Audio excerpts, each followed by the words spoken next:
Moving to the controversy surrounding the electoral reform, where protesters have returned to the gates of the National Assembly to resume the Occupy NASS demonstrations demanding the mandatory electronic transmission of election results. Now, the demonstrators are insisting that the real-time clause be explicitly included in the Electoral Act Amendment Bill to ensure transparency in future polls. They maintain that the current version passed by the Senate leaves too much room for manual interference. The atmosphere at the National Assembly complex remains charged as civil society groups and concerned citizens vow to remain until their demands are met. To discuss more on this, we're joined by a lawyer and a public affairs analyst, AbdulKareem Musa. Mr. Musa, you're welcome. Thank you very much for joining us. Now, AbdulKareem, does the current version of the Electoral Act Amendment Bill passed by the Senate provide sufficient safeguards against manipulation? Or are protesters are their concerns just legally justified? Is it legally justified? Yes, good afternoon, and thank you for having me. My position on this matter is that the protest by some Nigerians is justified. The lacuna created by the recent enactment or amendment by the National Assembly seem to create the fear that Nigerians clamored against.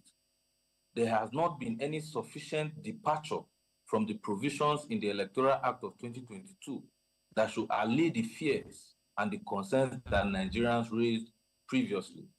In legislative drafting, there is something called provisos and exceptions. When a law is created or a law is made, a general rule is created. For instance, it is a general rule that votes are to be transmitted by electronic means. Election results are to be transmitted by electronic means. But when the law now creates provisos or exceptions, provisos are clauses in law that creates condition to the fulfillment of the main enactment, or exceptions are provisions or clauses that make room for exclusion of certain persons or certain circumstances from the fulfillment of the provision in the main or primary act.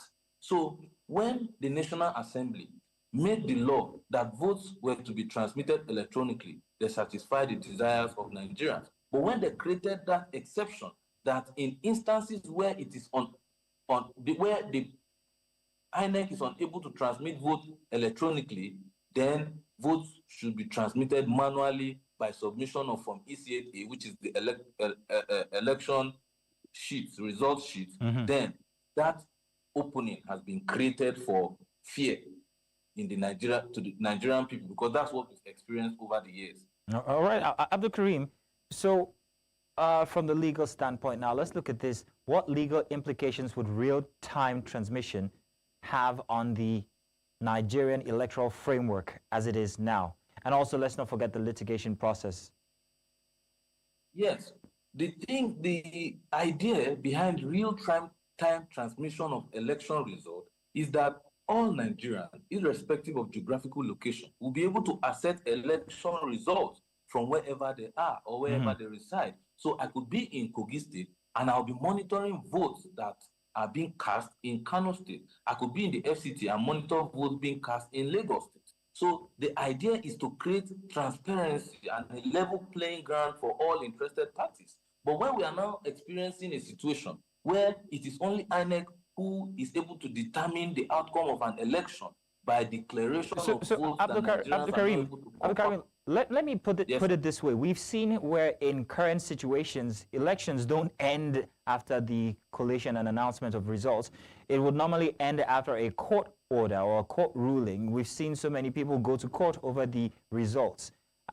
If we do admit into use real-time electronic transmission, would this have any effect in that situation where we find that our elections end up in court? Yes.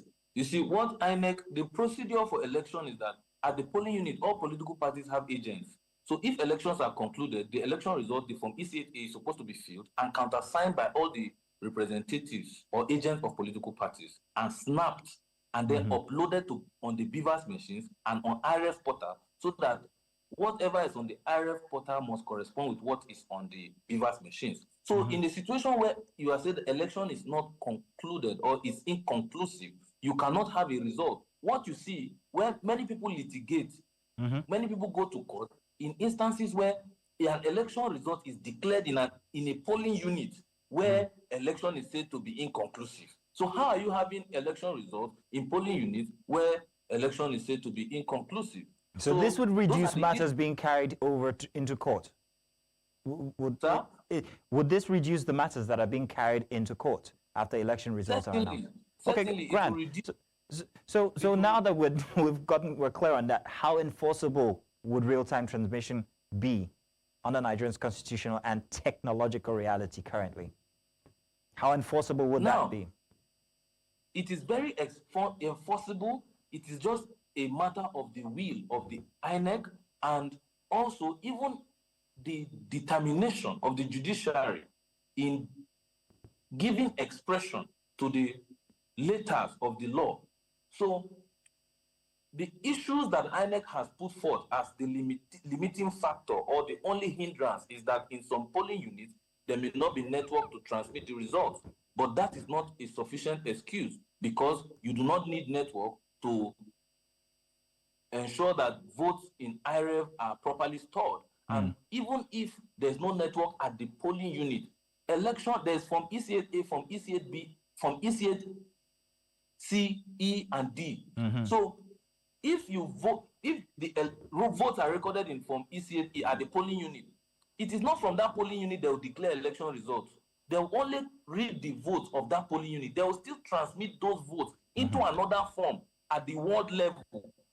From the ward level, they will transmit it into another form at the local government level. From the local government level to the state level, up to the federal level. All through this process, INEC cannot claim that they did not have network all through. You would recall that when votes are cast at the polling unit, the election results are transferred from the polling unit to, most times, the state, the state capital, and from there to the FCT. So throughout this process, it is inconceivable that any INEC official will claim that there's no network for them to transmit election results. So it is left for the judiciary to interpret the law in giving expression to the provision of the Electoral Act, and the INEC to actually do the will of the act, to do the biddings of the Nigerian people.